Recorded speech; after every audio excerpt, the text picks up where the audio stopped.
morning, good afternoon, wherever you are in this great, wonderful world. How's everybody doing? We are alive and going. This is 2 weekends in a row. I didn't know if we'd have stuff to talk about, but we do. So, how's everybody doing today? I'm going to skip you, Ruff, and let you recover a little bit. And then, Nate, I'm going to ask you first. Okay. All right. So I'm doing well. It's been a whirlwind of the last couple of weeks with school and everything, but doing okay now. Unfortunately, I haven't been able to play anything until earlier this afternoon before the show. I finally was able to set up a game that I plan on playing. And actually, I did take a couple of pictures. So I will show that here if I can share my screen. Let's see. There we go. So I changed my mind. It's not Normandy 44. Oh, that's right. You were talking about that. Yep. So I decided the first Punic War, the Strategy Tactics magazine. I've fiddled around with it before, but I really wanted to sort of dive into it. And here's what it looks like. So cool looking game. I don't know if it will play well. I hope it does. We know all about magazine games. You never know. Sometimes you get, a winner, and sometimes it's just a dud, or most of them I think are just kind of, just kind of in the middle. I'm hoping that this one is a little bit on the higher end. But we'll see. So yeah, thankfully I was able to set this up. So I will be trying to get to it here at some point soon. So that's who's the designer? This is a Joe Miranda design. I was going to guess that. 9 times out of 10. Yeah. 9 times a yes. Yes, I was going to say. Now, is it solitaire or 2-player? It's a 2-player game, but it's okay. The only hidden information is there's these like strategy markers that each side has that they can play at a certain time. So it doesn't seem hard to solo. Okay, good. Yeah, so usually with that's usually the way it worked out, as long as you can kind of separate with that. Now, Ruff, guess what? We got Stuka in the house. Yep. By the way, I made sure I put everybody on high so we can get through that, because that usually takes forever. For somebody from Prague. Hello. Yes, Prague. I know. It's like, hey, Hexy. They know that's my like niche of where I want to. I'm really interested. The whole Czechoslovakia, Czech. We are international. There's no denying that. One of my favorite PC games is set in medieval Bohemia with the Kingdom Come Deliverance. Oh, the first one, not the second one, I'm assuming, right? No, both of them are set in medieval Bohemia. I know, but yeah, I know. We got Sweden. Okay, yeah, there's some issues. You know what I'm talking about. Yes, I know what you're talking about in the second one. Thankfully, it's a side thing that's optional. Okay. Well, they made that optional, but yeah. Yeah, it is optional. I don't choose. Yeah. Now, Ruff, I got on, and unfortunately, let's see if I can get myself focused on here while I'm talking to Ruff. Ruff, now, so unfortunately, you're not doing so well. I've been better. My back's still gone, and as you can hear, I've caught the Mrs. R's bloody lurgy, and it's a bad one. And it was. I was feeling really, no pun intended, rough this morning when I woke up, and it's hit me a bit between the eyes. So forgive me if I sort of mute or go off where I blow my nose or cough or whatever. So, but apart from that, not too bad. You're pretty good at hitting that mute button, anyways. It's just reminding yourself to unhit it when you start talking. Yes, and I forget it. Anyway, I've got a couple of glasses of the red lock and load there, so lock and load, everyone. So what were you playing before you got sidelined? What were you playing again? Who, me? Yeah, you. Before you got sidelined, what were you playing again? Beneath the Med. Still playing that. I was hoping to do some more videoing, but I can't stand up, and I can't talk. So I've had to put that off. Hopefully, I'm sorry, I'm not laughing at you. The way you said it was funny. I know. Hey. Sounds like a teenager again. Like the burger kid in The Simpsons or whatever it is. Yeah, I hate that when I'm teaching. I don't know if you've had that happen, Nate, while you're teaching, and all of a sudden your voice just cracks for some reason. Like, what in the world? Yeah. You do a yodel, yeah. So it's funny because I'm like, I'll do that, and I'll just stop, and I'll just look at the kids. I'm like, yeah, it happened. Yeah, get it out of your system. Yeah, I'll wait till the laughter breaks up. So yeah, I've been playing the game Into still. my problems, my lack of hair. Basically, I take anything that the kids can make fun of me, I take it away from them, and I That's make fun right. of myself. Little self-deprecation is always a good thing when it comes to education. That's right.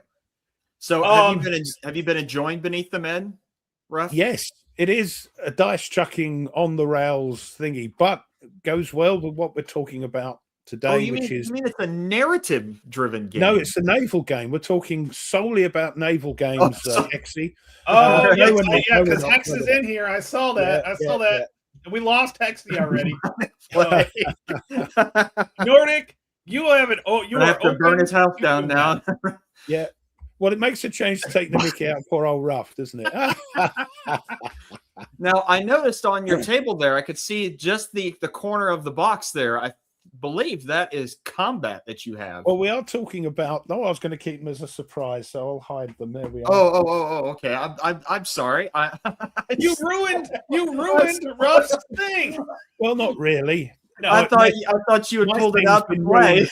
No, my thing's been ruined and hasn't worked properly for about 20 years. So anyway, oh no, you're not talking about that. Sorry, the game.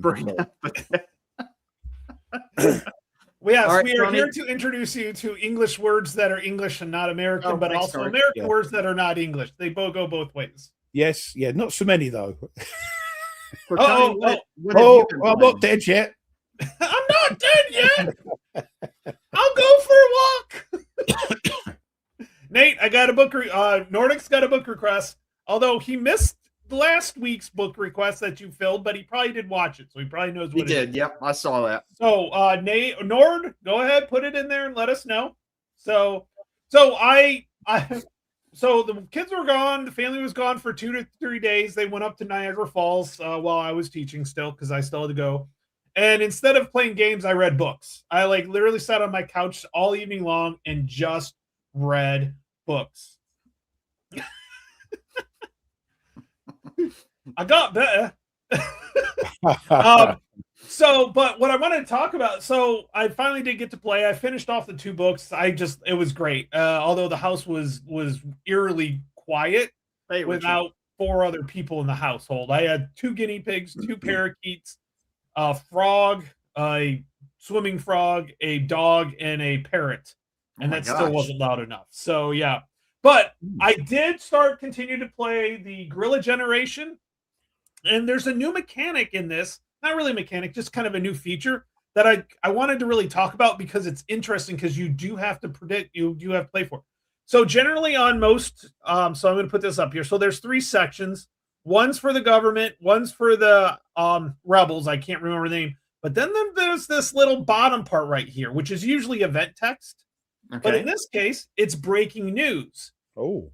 Every once in a while, there's ones that that nothing happened. There's nothing to do. But like in this one, you can actually move a safe house or place a safe house.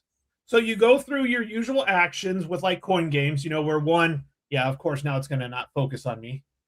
But you go through the actions, and then the one, after you've done all your events or special ops and activities, you go to this card. And you go to the news part, and you see what happens. Thanks. Hey, Mark, thanks for letting me know. Trust Mr. Herman to advertise. Yeah, it's terrible. How you doing, Mark? I hope you're well. I hope you're feeling better than I am. But what's interesting is generally these are not good for the government, or if they're good for the other, one of your special activities for the government is censor, or for the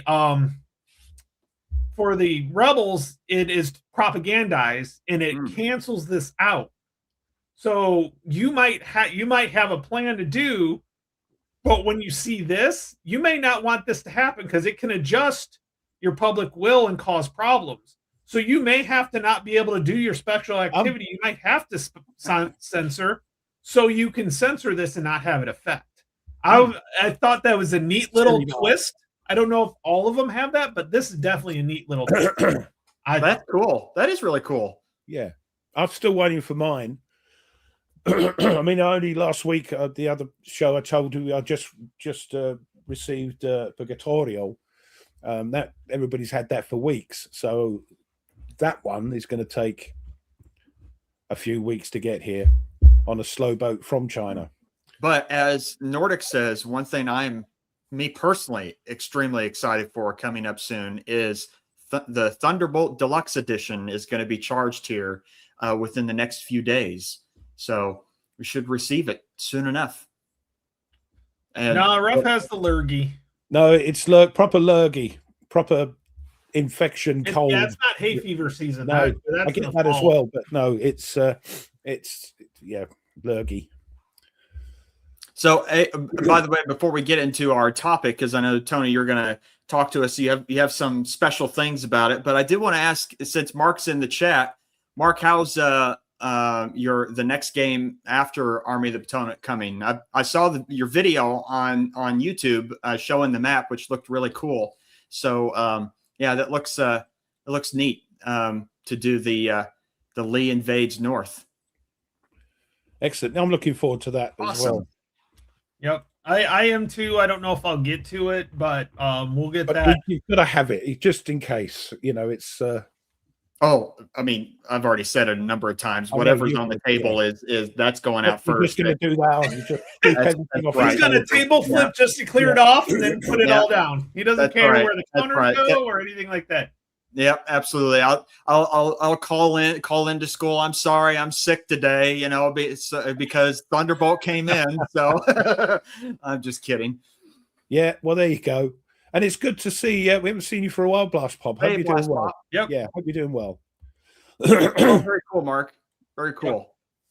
Nice. Right. He's going to clear the deck as well, too, once that game gets. Well, I was talking to Mitch about it, and he's like, there's 3 games in that box in Thunderbolt. Mm-hmm. And if you take the P500 price, which, by the way, now I don't think you can get, it's like $22 a game. It might still be. I think April 8th. I think you have until April 8th. I know after they charge. But I believe it's 4 days after they charge. You can still get the pre-order price, up to 4 days, I should say. So you got your last knockings to get it. I ordered mine as soon as it came out.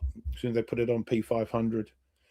Yeah, and it's one of those things that it ends up being like $22 a game. Yeah, and those are full games, not magazine games, full games. And a lot of it's, I think, because they were able to use the same map, artwork, and a lot of the same counters and everything like that. There we go. Yep. Oh, he might actually do. Blastpop might get another get his videos going again. So, which I remember, Blastpop. I think if I remember correctly, you did a video on Carthage on the Volume 2 back in the day. See, oh my God, Carthage is so much fun. Mm-hmm. It creates a great narrative. Mm-hmm. You see what I did there? You see what that's nice? Yeah, it's all right. No, it is so much fun. So I've played it 3 times now, twice with Kev, and then once with Kev and another we played 3-player. And it is so much fun. You actually got the rules right this time, unlike Kev? Oh, yeah, because I actually was there to help. So, yeah, we're good. Actually, I was a little annoyed because I didn't have the rules right until I actually read it, and I'm like, oh, I can't just keep pulling. I only got I can only limit out of so I was playing Carthage, and you're limited to the number of troops you can take out of each, like Numidia and all the other places. I was like, damn it, that's no fun. I wanted to take like 10 out of one and 13 out of another, and yeah, it didn't work out so well. Now we're advertising. This one. Now we're advertising. Come on. By the way, we are not sponsored or paid by anybody. I thought I'll put that out there. We just love to talk about games that we're excited about. Yeah, and the nice thing is 2 of the games out of the Thunderbolt, Rise of the Roman Republic and Carthage, are already done. Like, they're already games. They're already, they tweaked them a little bit, but they've pretty much. And I was one of the times we played it when we played 3-player. It was developed. It was play testing the new rules for Carthage, or the tweaked up rules for Carthage. So just remind, in case people don't know about Thunderbolt, what's actually in it. So you'll get it on P500 till the 15th. Yeah, so there's three games in Thunderbolt Deluxe. The first game, Rise of the Roman Republic. All three games. Sorry, and these have all been issued separately in the past. Yeah. The first two. The third one is finally coming in. Excuse me. Into this whole, and they're putting them all together into a deluxe. So it's a operational ancients simulation of ancient Roman and Carthaginian campaigns in the early years of the Roman Republic, the first few centuries of the Roman Republic. So Rise of the Roman Republic covers mostly the wars that are in central Italy, central and southern Italy. So the invasions of Pyrrhus, of Epirus, the Samnite Wars, and then in Carthage, there's the First Punic War that covers the entire war, as well as other scenarios that are smaller and deal with operations in Sicily or in Africa. And then Thunderbolt is the Second Punic War, all from including Spain or Hispania, Iberia campaigns, to the Italy campaigns, to campaigns in Africa, all across the Western Mediterranean for the Second Punic War. So, and not only is it just a military simulation, but there's also a political aspect around it as well, where each of particularly on the Roman side, you have to determine who is the consul and who's the proconsuls and what authority they have to move into certain provinces, because that was how the Roman system worked. So it's interesting to try to redo and refight these campaigns with certain limitations, but also political realities of what was going on then, which is really cool. So that's me nerding out for a second. Yeah, sorry. I'll be honest with you. There's no hidden information, and there are some. There's the auguries, which I think is one of the funnest part of the entire system. So the auguries is kind of like a random events table. You're reading the signs, the birds, and everything like that. So there's no hidden information. So what I'm going to tell you, it's as solitaire friendly as any other 2-player game with no solitaire information. Yeah, so or no hidden information. Yeah, you just play both sides. So yeah, Mark was going to ask the same thing. Yeah. So it's not when you draw for consoles, you draw for them. It's random. You don't get to choose. I hit the wrong button. I mean, essentially, the system is a chit pull system. Yep. That's the other thing that makes it more solitaire fun or easier, is because you can't plan as much, because it's not I go, you go. It is you pull a chit. And those actually, I think, solo a lot better when you have done that. So I do got a couple things before we get into our topic that I do want to talk, because I did pick up a few things. I usually don't, but I did pick up a few because Miniature Market had a sale, so I picked up a few things. One I picked up was the Allies package for Spurns Leader. Yeah. So I didn't want the subs or the carriers, but I like the idea of the Allies package. I thought it just opens it up to, you can make more. Yeah. And then I'll say that. Ruff, you'll like this. I got a Final Girl. It's a great game. I know. Great narrative. This is the Terminator one. Yeah, the new one. Yeah. Yeah. Well, I don't know about this one, but this one's kind of based off Terminator, because the hunter's like a robot, so it's kind of like the Terminator. I did go all in on the 5th season, though, or the last season. Yeah, I got them separately. So I didn't. So, and then I picked up the neon play mats. You've got to have that. That is fantastic. Nice. But mine's there. Look, I don't even see it. Mine is there. I picked up. Oh yes, I picked up Leviathan Mass, which is one of the solitaire states of Siege games. And before we got on, I'm like, I wonder how many of these do I have? I have 9 official states of Siege games that were by Victory Point Games. Now, if you add the kind of the new ones that are out there, Arbin Medicine has a couple with Gorbachev, and the Ethiopian one, Black Skin, Black Shirt, I think is what it was. Yep. And then there's the Byzantine one, the sort of Byzantine, I think, Rome, sort of orthodoxy. Yeah, that one. And then there's a couple other out there. Did ancient Egypt one, Gift of the Nile? Yep. Yeah, that's supposed to be quite good. How many? Okay, here's the fun. Sorry, Tony, is that Worthington again? Yes. Yeah, this is the updated version. How many have I played? Almost all of them except for that one that I own. That one. There was one you didn't like very much. Oh, that was the Chinese one, and I sold that one. So Right. that's not it. I wasn't done with that. And so I've actually played all but 2 of them because I've played Ottoman Sunset, but not the Habsburg Empire one. I haven't played that one. And you can actually connect those 2 together to play at the same time.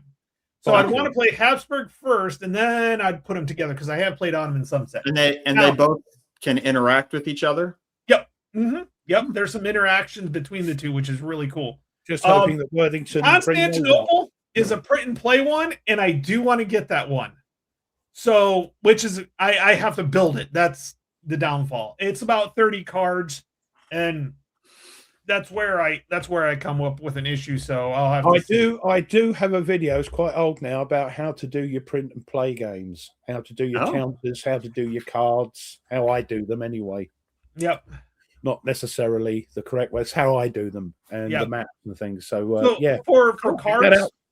for cards, all I do is I buy a cheap set of 52 playing cards, sticker paper, and I just stick the sticker right on the card, and then I have a card. Yeah, that's it. Basically what I say, yeah. And I mean, it works because the cards are thick enough. And then, you can put them in sleeves if you want to. Stick them in a sleeve, yeah. Yep. But yeah, Constantinople. But no, the Sword of Orthodoxy is also one because I'm a big Byzantine fan. Because when I was teaching 7th grade, which is world history, I really got deep into the Byzantine or the Eastern Roman Empire is really what I was interested in. Justinian, Theodora. Mm-hmm. Yes, purple makes the best burial shrouds. That's right. It's still stuck in my head forever. So that's right. So I'm thinking what I may do, I may have a project here because I need something to get my juices flowing again because Napoleon, as much as I enjoy it, I'm just not into it right now, so I'm probably going to pull it off the table. I mean, I enjoyed it. I played a couple turns, loved it. It is a slog, though. I'm not going to deny it. It is the OCS one, is it, or something? No. That's the Ben Madison one. Ben Madison one. It's the third of the British trilogy. Right. You know how, like, in Mrs. Thatcher's War, towards the end, you have to do all the newsreels? Yeah. And that just gets to be a slog at times, and I'm just not in for that right now, so I might clear that off and start playing through all of my... there you go. There you could play that. All that, so, yeah. Play Cataphract. I do have that too. Because that's got not only the battles, but it has the whole like Eastern Roman Empire one. That's right. What is it? Belisarius? Belisarius. Thank you. Belisarius. An operational game in there by Mr. H, as well. So I believe in the Cataphract it also has the Attila the Hun scenarios in it, like Utis and the Catalonian plains. Yeah. That's that. Yeah. You've got that one, right, Nate? I don't. You don't? I don't have that. Yeah. That is your role model. Well, I can't say your role model, but it's a good little game. Me and Tweez have played it. Well, it was a couple of 3 years ago now. Good game. I have not played it, but I have not found the leader game I have not liked, by the way. And it's by Dean Brown, which did the B17 leader, which I loved. Absolutely loved. So I feel like this is going to be, and I've watched him play it, I feel like Spruance leader is going to be fun. So. It's fun. Nordic. I plan, like, I have the Julius Caesar GBOH, and I plan on, because I know that I want to take my time and to dive into it to figure it out.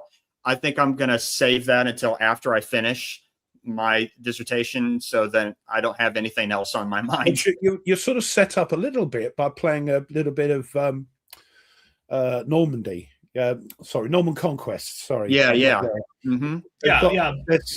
There's some little similarities in that. It really is very similar in most cases on a lot. I mean, it just gets more crunchy, which is a lot of fun with that. And by the way, if you really want to dig deep and make things easier, look at Stuka Joe's what he does to help with the counters and stuff like that. Because you have to put the strength markers, but you never know what's underneath, or you have to put one on top of the other. He has Okay. these little round discs, and yeah, it's really cool. So Stuka, you got me. I actually bought a lot of stuff on that one. So Well, I will say, I mean, I have decided I have SPQR on my P500, so I think I will probably enjoy it. A little bit miffed about because I've got is it the SPQR? You've got to buy the update kit or something. A little bit miffed, but anyway, I've got it. I'll put it on P500. oh yes, I'm just looking at this now. Oh, that looks fun. Yeah, I think I'm getting SPQR, and then I also plop for the simple GBOH as well. There's lots of game in the SPQR, lots. Oh yeah, this one's upcoming. Yeah, French and Indian Steve War. Jones just brought it out. A French and Indian War game. I can't pass it up. Next week. Oh wow. And this one you play the French side, I believe. Well, Trying can't to have stay everything, off can you? English. You can't have everything. You usually pick the loser on these games. Like that's the way it works out. Yeah. Oh, otherwise it wouldn't be much of a game, would it? Yeah, Really, if you yeah. pick the winning side. Yeah, hopefully it's good. I assume it's a Ben Madison game. I've not really ever been burnt on one of his games before.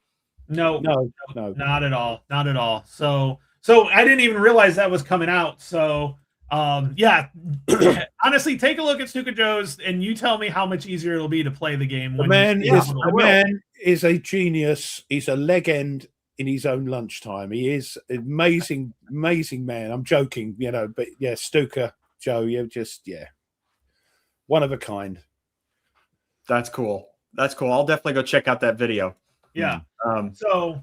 But what we are talking about and kind of the States of Siege games can kind of get into that is narrative. Now, when I said narrative, Nate's like, great, I've got great narrative games. I knew exactly what he's thinking about. And yes, we will talk about that. But I also want you to think, other than narrative given, and I can speak really. Yes, I really can speak English. Take two. Other than narrative-driven games, such as the Hunters, the Dice Chuckers, think about other games that have great narratives as well. Yes. Elysian Space does. Yes. You will be surprised. On my list of games to talk about, I only have one that is actually a dedicated solitaire game. Oh, that is to me. I'll get into a couple of different things when we. Well, that's something I might bring up as well. With solitaire versus. Well, as I usually like to start off in class, let's start with the low-hanging fruit. Okay. Let's start off with the stuff that's pretty easy to do and get started with it. So what are some of your narrative-driven games? Now, Nate, I think you've got one. So, and people in the chat, put some in it as well. What are great narrative-driven games? And in this case, let's talk about the ones that are kind of the ones on rails or that are solitaire. Nordic has a great one that brought up. I was going to bring that up, but it's upstairs and I couldn't be bothered with my back. Okay. Anyway. So, Nate, what do you got which you would consider a narrative-driven game that is kind of solitaire and with that? I believe if I did my counting correctly on my list of games on BGG, because I put everything in there, that I have 9 solitaire games. Good grief. That is more than we started out with when we got here. So that's when he started. Okay. That's right. But we've corrupted him. But one that I picked that I don't think either one of you own, but I have played this and you'll understand why I like it just from the theme. It is Trench Raid. This is do I get it? Do I not? Do I get it? Yeah, I'm on that. I'm right there. I'm 6-7 it right now. So. It's a very, very fun game. Especially it just drives the theme really well. Of you're going out into the no man's land and at night and you're trying to do whatever and you don't know what your objective is until you roll for it and you find, okay, there's a pilot out there, or there's a sniper out in the middle of no man's land, or and you don't know what's out there as you go. All of a sudden, boom, you're in you're in an abandoned building, and wouldn't you know it, there's a German inside there, and now you have to fight him. But you hope not to make too much noise, because the enemy, more enemies might come. Or on my last playthrough of it, we had gotten way out in no man's land, and it was great. We got our objective. It was wonderful, and everybody survived. And we're coming all the way back, and we get close, and we come across a crater.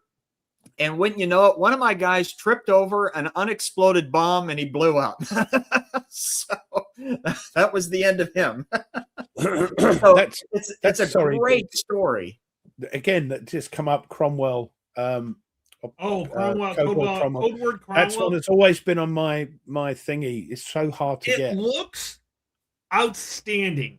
Yeah, That's what I'm saying. It looks outstanding. Like Warfighter, if you think of it as a movie, rather than a historical thingy, then you're going to be okay. Sorry, yeah, Trench Raid is on my thing. The other one now, our definition, real quick, is like kind of the Solitaire narrative, kind of bots rolling on charts to see how things go and stuff like that. Not a whole lot of agency, but some generally. Okay, Ruff, go ahead. I'm just going to say. Oh, yep, target for today. Because you have to name all your crew as well, and they get injured, and you want to make sure they get well again, or they get killed. You're going to get some newbie that nobody likes on the plane, it's going to let them down.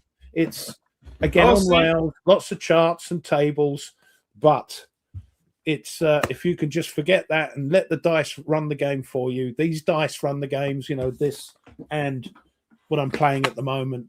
It's the dice that are running the game. You haven't got a lot of input, but you can just lose yourself in the theater of the mind. Some people don't like that, and I get it. Raid, all those games. They're just isn't that one you want, Ruff? The Raid on Saint Nazaire? Isn't that one? It's like a good copy's like a fortune, though, right now. Stupid. I've got the files to print off the map and the counters and that if I want to go through all that again, like I did with Carrier. But it's it's gonna you can do it like I did with and that's another great narrative, and it's not on so much rails, is of course is it here, Skies Above Britain. Yeah, or I put all I would believe that. Yep, because you've got the names of the pilots, and it was all you lot. It was all my subbies and YouTubers, and that makes it a little bit more personal. I think it's the same across like all the Skies games. You can write the names down for everybody. Now, some of them do give you names, but you can still change them if you want. And it's the same with this. You just put your names. You don't get so many games in the Greg Smith ones, but it's your crew that you're worried about, that you've been through half a dozen missions or patrols, then suddenly you lose your XO, and it's like, oh, God, so even though you haven't named him, you've lost him. He's worked his way up to elite. I mean, that's the same thing that you can do in Trench Raid, is you can name all of the guys and then tailor each of the individuals as to what you like, what they're experts in. And so that makes the game more, you connect more with the people in there. Again, Wolfpack, because you've got individual subs that have got a crew on them, and you don't want them to sink. well, the other thing is that Wolfpack, the designer's a little bit of a dick when you're playing his games with him. He likes to beat you. He likes to take over. You know what it's like with designers. Yeah. So the one game I picked as the narrative game that I absolutely love, but I'm so glad they put it on Steam because I don't want to set it up, but I would love to. Is Mr. President? Yeah, Mr. P. That is a huge narrative-driven game. That basically it's all narrative, except for the fun part about this is you have a lot of agency in this game, but you don't know which fire to put out and which fire is going to be the worst. So yeah, Mr. Ponas, yes, yep. Well, and it's those games, it's mentioned directly in the rule book that essentially the left side of the board, which is the domestic policy, is where you can win the game. Oh, yeah, that's another one. But that's got no rails on it, has it really? Yeah, that really has no rails, but it's Yeah. definitely a narrative. Yep. But Mr. President, like they say in the rule book, and it's true. And the left side of the board, where the domestic policy stuff is where you can win the game. But the foreign policy on the right side of the board is where you can lose the game. And so you're trying to like mitigate all kinds of disasters around the world while trying to push your agenda as well in the game. So it's kind of cool. Yeah, I like how that. Yeah, definitely bite that. Bob says, played that. No, I don't know that one. I've not played that. Feels like you're crawling through. I'm kind of curious on that one because I think I've seen that, but I haven't. I haven't seen much on that one. Another one, which is not so much on rails. Hold on.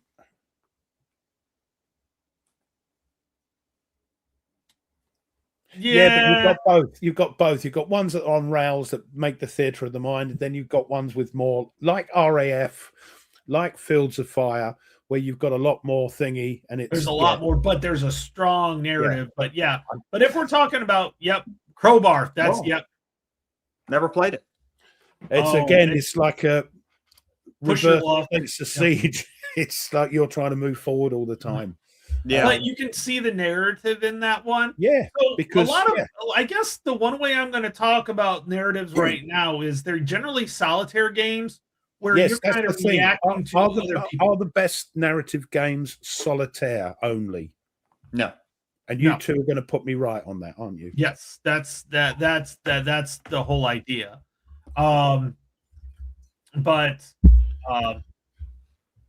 Yeah, it's interesting on how many foreigners actually like Mr. President. Well, and it's definitely a good game for learning the American political system, which a lot of people around the world just like can't get the head around. Like, yeah. It's like, huh? You got 3 branches, and what do? They all hate one another. They're supposed to hate one another. And we've only got the 2, the Commons and the Lords, that hate each other. So, well, unless you get your friends in, but that's another story. I'll tell you, if you don't mind playing a computerized or digitized version of it, Steam has the full game on Steam. You can buy it. It's a visual version of it. Yeah. Solo does take up a lot of room, doesn't it? But if you still want to play it digitally, but you don't want to pay for the full box game, you can buy the upgrade kit, and it's specifically mentioned that it has everything that you need to play it on Vassal. Oh, okay. Which is cool. Yeah. Hey, Cardboard Commander. You get all the books, don't you, in the update? Yep. I've had to chuck away all the other. I haven't actually chucked them away. I can't do that. They're in an empty box. Yeah. It was said specifically on the description that a lot of people had asked they would like to play it just on Vassal, and is there any option that they have without spending for the whole game itself, the whole board game? They're doing a lock and load first with the spiral bound rule books, and now buying that so you can play it. That's your license to play it on Vassal. Yeah, Lock and Load actually started that with just selling the scenario books. Because the rule books are all free online, and then you buy the scenario book. You can buy the scenario books, and you can play on. And same thing with Mr. President. You can play on either Vassal or on Tabletop Simulator. Yep. There you go. Yeah. That's how when I got to. I'll tell you what. The first ever playthrough I did with a designer or developer in this case was with Mike and on Mr. President. Matter of fact, it was the War Room. God rest in peace.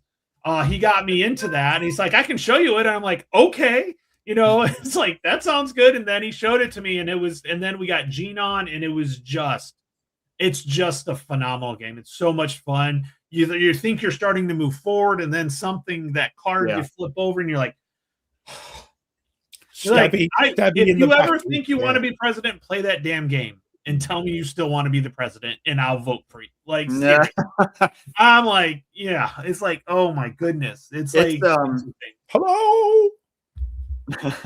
It's one of those games where, like, with a lot of solitaire games, for some reason, I don't know, like, usually when I play a solitaire game the first time, I don't like it. Mainly it's because I don't understand how all the parts fit together yet.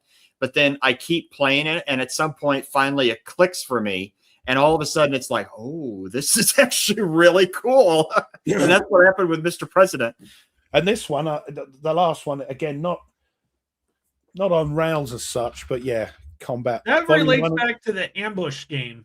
Yeah, volume 1 and 2. Well, that gives it away that it's related to the yep. It's the spiritual. This combat is the spiritual successor to ambush. And, and the fact that it's man on man, it's real. But it's real also easy to get smaller. It's also so different that it's not the same game. It's not. It's so different. But it's a homage to that. The good thing about combat, you can replay the same scenario over and over and get different results. That's right. You got impeached in the first 6 months. The last time you guys played that. Yep. Well, that says a lot about your character, Mike. All right. I think it was Jerome that actually got impeached. I think he was the president. Now, when we go to start talking about 2-player games, I do want to go back to Edward's comment about Star Wars Rebellion, because that is a great narrative war game. Now, let me ask you a question. Is that a co-op game? It can be. Okay, so it's got multiple ways to play. It can play up to 4. But is it narrative because you've got Luke and Boba Fett in it and Lando, rather than the game itself? You've actually got those names that everybody knows. Yeah, it is narrative in that there are the cards that come up are flashpoint moments from the movies. So as you play, you're sort of creating your own kind of episode 4, 5, and 6, and how it might play out. So in this case, forewarned, if anybody wants to play Star Wars Rebellion with me, don't let me play the Rebellion. I'll lose if you want to be on my team, because I'm terrible. I suck at the Rebellion. I'm good as the Empire. I can conquer and all kinds of evil. He gets the evil Empire going. That just shows you what he's like. And that comment is what I think personally about narrative games. The smaller the scale, the better the narrative, because you're coming down to, platoons, squads, individuals, whatever they're called in other eras. That's my thought, that it's because you've got individual men and women. They're the ones that you care about. That's what I think. Anyway, I didn't want to. Yeah. Oh, yeah. So you're talking about this. Sorry, my daughter's out of town right now, and I'm figuring out where to pick her up tomorrow. You've got it at dad mode. I do think it is easier. I don't think it's impossible to have a good narrative game with large units. It's just not as easy. When you get down to an individual, you have individual characters, like in combat, ! When you get characters down to an individual man-on-man, it's easy because you can say, oh, this guy's running in here. He's running into the building to hide from this gunner that he thinks is over here, because you're not quite even sure. with squads or platoons, dare I say, you can still get that narrative. When you're playing an operational game, you lose a division, you go, oh God, I shouldn't have happened. Never mind. There's no, for me. I mean, there's good. there's no for me, because you don't know the men. True, but you could. I mean, you kind of use your imagination a little bit. I'll just go. But I will say, thinking of a solitaire narrative-driven game that I probably will enjoy. Actually, no, it's not the Imperial March. It's the Palpatine music. Wow. Blah, blah, blah, blah, blah, dark side, blah, That's blah, right. blah, That's blah. right. What is that? What's the phrase? Let the hate flow through you. Yes. Yes. I'm glad you brought that up. No, hold on. That one. Oh, sorry. Technically, they were a platoon, but okay. Now, I think so. I have played one Gregory Smith game so far, American Tank Ace. I didn't quite get it. Maybe it's because I haven't played it enough. But I do think I might try. He has this Gladiator game that's coming out at some point. That seems very interesting. Game? Yeah, it's a solitaire game. Yes, Mark, I have played. I do have it. It's great. I still need to play it. Yes, I that one. have it. I still need to play it. I This don't is the have new it. version, by the way. It's fun because you swap think you're them. doing good, and then all of a sudden, oh no, now you got to swap sides. It's like, oh crap. That's an interesting mechanic that I don't think anybody else has utilized. No. And I think No, that I should don't be think anybody employed else more, especially in solitaire games. Oh, by Yeah. Stealth and Sea, that's a good one too. That's a great narrative one too. I haven't got that or Zeppelin. I'd like to get Zeppelin. It's just too bloody expensive. Yeah. Now going Now, back, I will tell you, noticed- Nate, I had the same. I understood what I was doing. checking you out, With American Tank Ace, I got that. I just didn't find it that entertaining, honestly. It was What's that? narrative driven. Which one? American Sorry. Tank Ace. No, a lot of people have said that.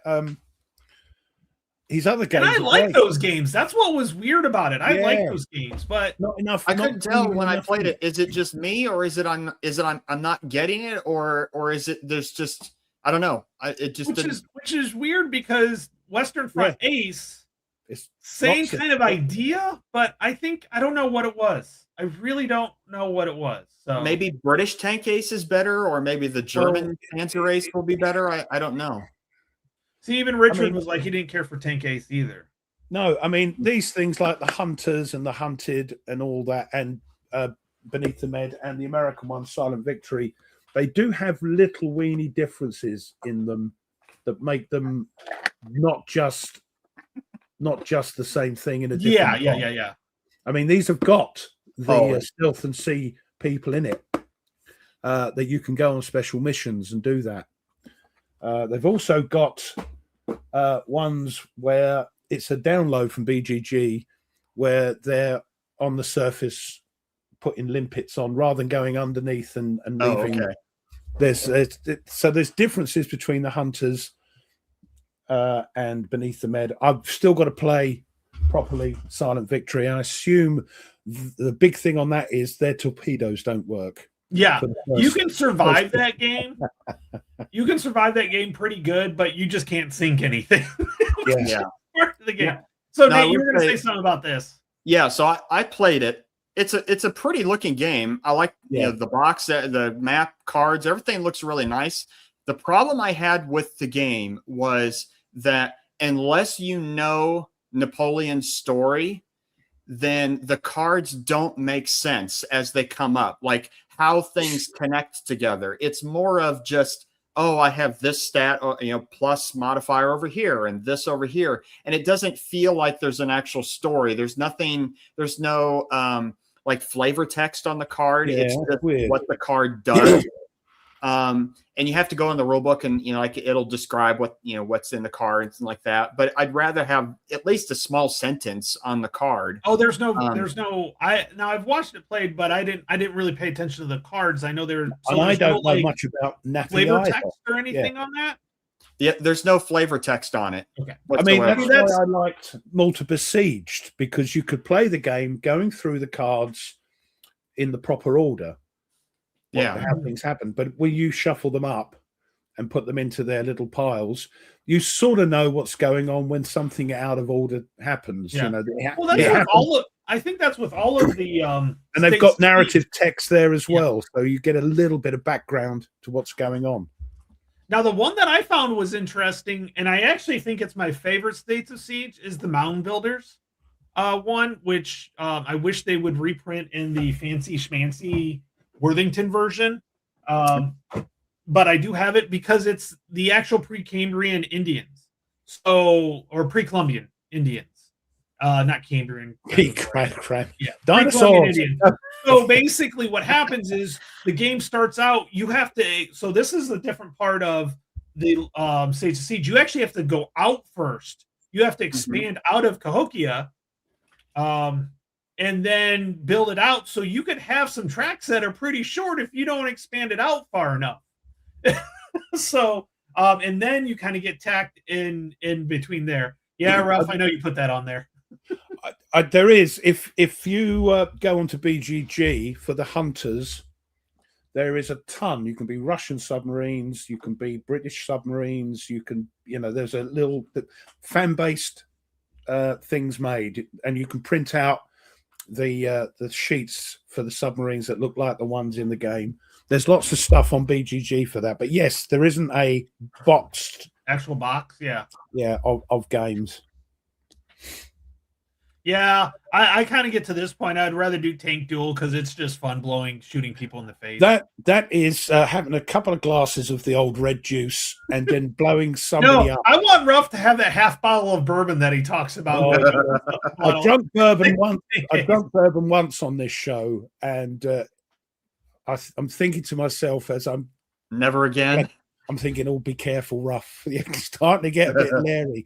So, now, there was a question for you, Ruff, earlier from Cardboard Commander. When you were talking about combat, it was a little while ago. Cardboard Commander asked whether or not he should go buy Combat Eastern Front. Don't ask me. Hey, because that is out now. People are getting it. So let's give it some time. Yes, it is out. I thought it is. Arnhem I was desperately waiting. Oh, we've got to get this. People bought it and went, it's a load of old tush. Yes, I bought it, 140 odd quid, whatever it was. I think it's been sort of sorted out online now. And my feeling is I'm waiting until the next one comes out. But we had the designer of the original two combats on the chat last time we were here. Yeah. He said, don't worry, Ruff, the new designer, it's a labor of love, and it's going to be good. So I'm just hoping that Second Chance Game haven't got that game in their store when I turn up at PunchCon. So I will tell you this. Wait and see, Cardboard. Well, I will tell you this. I went and looked just to be sure. Combat Eastern Front on BGG, there is an errata page or a download. However, there's only 2 errata. And if that's pretty good. I mean, it's clarification. 2 errata and 3 clarifications. That's it. There you go. I can live. I love the clarifications because it helps understand. It's like the rules in there, but I'm just it looks like it's not right. Yeah. And I was asked on that live stream last time, what do you think, Ruff, was the main cause of it going wrong? And I said the designer. So he's gone now, and Ross assures me that everything is lovely in the combat world. It's tickety-boo, as you would say. Tickety-boo, yeah. Wait a minute. Okay, did you see Hexy's comment? Last comment here. This one? No. Keep going down. And I will play. What? All right, we'll have to get Mike. We'll have to get Wolfpack because I think that's the way. I think Wolfpack would be fun for him. I think he would dig Wolfpack. I agree. I think he would like it. I don't think he can cope with flying colors. That's the other thing. Maybe shooting ships might be better because it's like warfare. It's like a tank, but it's on water. Same idea. That might not be a bad idea because I have not learned how to play flying colors yet. Well, we can get Berticelli in here to help you out. We can. Yeah. He knows how to. He plays. Yes, and he plays everything. Mike plays everything, and I do love sailing ships. Yeah. Oh, it's flying colors is by far one of my. The thing is, you're controlling fleets rather than individual ships. So Oh, specific. Of course, Mark's got to jump in here. Right. That is on my to-do list for 2026. I do want to play. Hoping somebody's going to teach me at PunchCon next month. So, Mark, what we're going to do is we're going to play the whole campaign, 41 to 45, live. And it's funny, but it's not funny, is it? Because that's what they're known for. I won't stop buying their games if it's something that I want. I think I've learned to put my hold on for their games. I won't pre-order their games at all. I'll wait to see all the good feedback. Yeah. Like I waited for now. I want to get Trench Raid because of that narrative. Like that is so much fun. Like so Stuka Joe's. Is he been? Is he been naughty? If the game didn't bring errata, you're missing. Yeah, that's what we said. It's funny, but it's not. Is it? I just noticed that. Sorry. Oh man. But it won't stop me buying them. I if wouldn't. Okay. Oh, come on, Mark. You could join us. You could play. How about all of us dummies will play the Allies, and you could play the Japanese and just wipe us out. Just wipe the floor with us. Yeah. Change history and stuff like that. That's Yeah. right. Yeah. Oh, look, there's some carriers in Pearl Harbor. They're safe in there. We don't have to worry about them, guys. Yeah, Let's that's just leave right. it. Oh my god, yeah. Too soon? Oh, that's cool, Yeah, Ken. that's my favorite line. Oh, he said he will play. Oh. No, I'm going to be Well, on Mark's we- team. All right. I know. Ancient naval ramming speed. Yeah.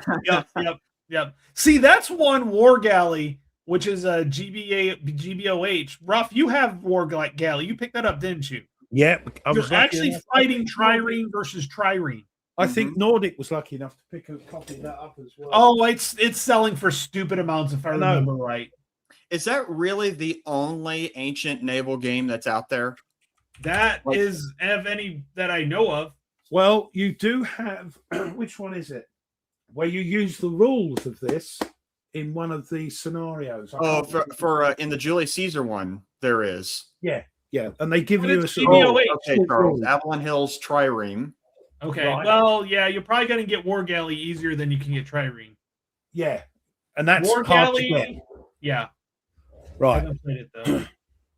the maps are great. all naval maps are the most beautiful map and Yeah. map they use. Beautiful They are very terrain. accurate. It's blue. Different shades of blue depending on the depth, but it's Oh, of blue. course, yes. No, I think flying colors would be good because you can. There's so much in the game now. The world is involved depending on. Oh, what I guess you want Noble to do. Knight's got it for $65, so it's not too bad. What's that? The war galley. How much you pay for it? It's 65. Yeah, that's first about the print's bottom end. 125. Second printing is 95. Yeah, I mean that's $60 is about the bottom end you're going to pick it up at. Yeah. Yeah, an unpunched copy, very good plus is 125. Yeah, Mine. I was lucky. Mine was unpunched as well. I didn't pay that. Oh, for it. space maps are better, Nordic says. Yeah. What is it? Space Empires 4X, fantastic. Yeah. But it also depends on the color of the Yeah. What's the other one? The one with the planes that I couldn't quite get into. The Second World War one with the planes. They're good maps. They've got a bit of green at the bottom. Wing Leader. Oh, Wing Leader. Oh. Yeah, Wing Leader. Yep. All right. Well, Yeah, we're at the hour granted, mark. Now on, this what's is one? war galley, so What plug do you want to do, Sexy? yeah, go for it. Plug away.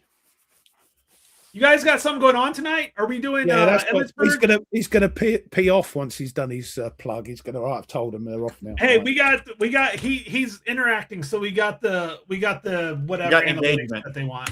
Yeah. Oh, Oh, with that's this it. Is it? That's it. There's no more. That's the entire. Come on. What is it? Not a time or anything. Live. Oh, he's doing it live. Ooh. That should be fun. With all his friend with all 6 of his friends. It's got more than me. I can tell you. Don't Ah. knock it. Let's 8 see p.m. here. Eastern time. Mhm. Yes, too So- late for me. 8, 9, 10, 11, 12. That's 1 o'clock in the Actually, morning. so Quay says yes, there are several of the games, the GBOH games that have scenarios in there for the galleys and stuff. There Yeah, are they actually print the rules and the rules you need to play those scenarios. Yeah. But yeah. Well, that's but what you can print the rules out. It actually says go to GMT and print the rules out or whatever. Yeah. Well, the new Caesar Deluxe Edition has a separate new naval rule book with it. Oh, okay.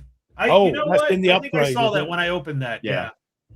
Yeah. So, well, now that we're at the hour mark, maybe Ruff, do you have anything for Well, there's a what bit happened going today on. on the? If my voice holds out, just thinking about the updates and things that are coming out. I think you buy the game, leave it for 5 years, and then the updates would have settled down. Just by the update that's applicable. That's right. Oh, I don't know. I actually got rid of America Bomber. I did not like that one at all. I actually sent it to Jessica for free. Yeah. Really? Did not like yeah, again, I'd play it just because I'm looking forward to Doodlebug. There's probably not a lot in that, but I'm looking forward to it purely because of my mother telling me the story of seeing a Doodlebug fly over, go quiet, and then come down and boom. So yeah, hopefully Second Chance Games has got that in by then. All the voices going. Here's one for you, Nate. I hope I get the pronunciations right. 503 BC. Roman consul Agrippa Maenius Lanatus celebrates a triumph for a military victory over the Sabines. How's that? All right. Yeah. Okay. Careful. It's a dead language. Don't sound like a smart alive in my heart. Don't sound like a smart ass. All right, that's what I'm saying. Right. 1660, we whiz forward to the Declaration of Breda was proclaimed by King Charles II, in which he promised a general pardon for crimes committed during the English Civil War. And then whizzing forward to 1814, Napoleon abdicates conditionally for the first time and names his son Napoleon II as Emperor of the French, followed by unconditional abdication 2 days later. 1818, the United States Congress affirming the Second Continental Congress. See, this is why we've got to play Mr. President. We haven't got a clue what that sentence meant, us across this side of the pond. The United States Congress affirming the Second Continental Congress adopts the flag of the United States with 11 red and white stripes and 1 star for each state, which was 20 at that time. 1865, you guys again, American Civil War. A day after. Oh, he's gonna butcher this name. I know it. I do it on purpose. If you've not sussed it, yeah, I do it on purpose. 1865, American Civil War. Now, I'm all right with these. A day after the Union forces capture Richmond, Virginia, U.S. President Abraham Lincoln visits the Confederate capital. He had trouble trying to figure out how to butcher that. He's like, how can I butcher this? It's too I'll make it French. Richmond. Yeah, like the surrender at Appomattox. Yeah, that's the one. That's the one I do like mucking about because I can see it grinds your gears. I do like it. It probably grinds even more. But we do it with love, but on purpose. Right. Oh my gosh! Yeah, I've heard people say Antietam. Like, Antietam. That's how I would say it. Antietam. I can say it. I can say Sharpsburg. It. Yeah, Sharpsburg. It's got a mess in it. But yeah, we say Lincolnshire. He separates every yeah. That's what winds me up. Jam all their words. Do that on purpose. I mean, that's why I'm really glad that one of the most popular board games in existence is Brass Birmingham. Anyway, moving on. 1913, the first Balkan War. Ooh. The Greek aviator Emanueli, I'm going to mess this up because it's a Greek name, Akdryropopoulos becomes the first apologies to their family, becomes the first pilot to die in the Hellenic Air Force when his plane crashes. Are there any games on the first Balkan War? First Balkan War? What are we talking about? First Balkan War? Let me look. I'll look it up here. Let's see if we can find it. I'll just type in Balkan. It's right before World War I. Yeah.